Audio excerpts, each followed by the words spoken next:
On May 4th, 1970, hundreds of students were protesting the Vietnam War at Kent State University. The National Guard tried to disperse the crowd, but were met with resistance. Things escalated, and 4 students were shot and killed. This was rightfully memorialized as an overreach of power, but things have since changed in America.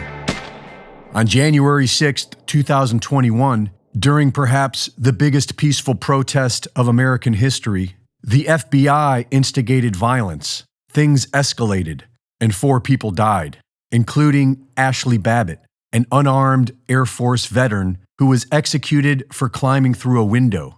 There were no rock anthems composed to memorialize her death. Instead, her killer was celebrated on TV. The almighty self-righteous liberal now celebrates tyranny. And after pretending that violent mobs burning down cities for an entire summer is peaceful, they pretend that the American patriots at the Capitol on January 6th are terrorists. And they pretend that the violent masked group Antifa does not exist.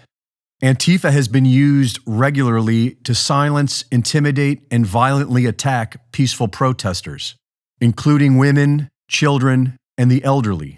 And because the police have proven to be nothing but tyrants, allowing all this to happen, a group of patriotic Americans known as the Proud Boys did the right thing and attempted to protect and defend their fellow man from a criminal government, including Army veteran Joe Biggs. People always ask, why do we come? My question is, why don't more people come here? There's a lot of bad shit that's been going on. It's been 100+ days of violence and riots, assaulting police officers, killing people, executing people. We don't like seeing that, you know? I want everyone to learn how to get along. And like today, as much as I do not like Antifa, I don't want any of those guys to get hurt. I want everyone to be able to go home. I disagree with them, but we should be able to disagree and keep our hands to ourselves.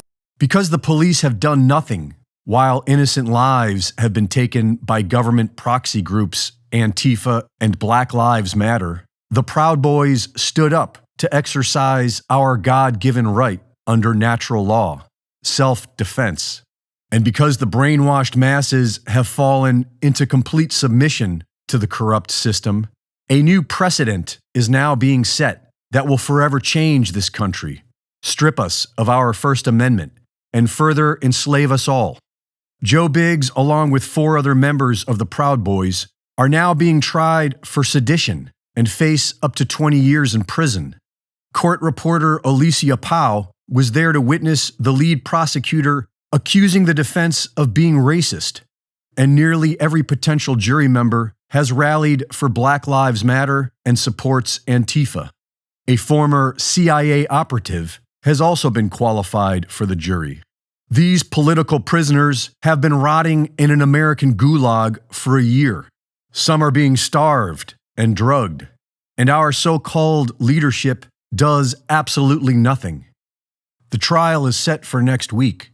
The current state of justice in America is a complete abomination, a system comprised of criminals and whores.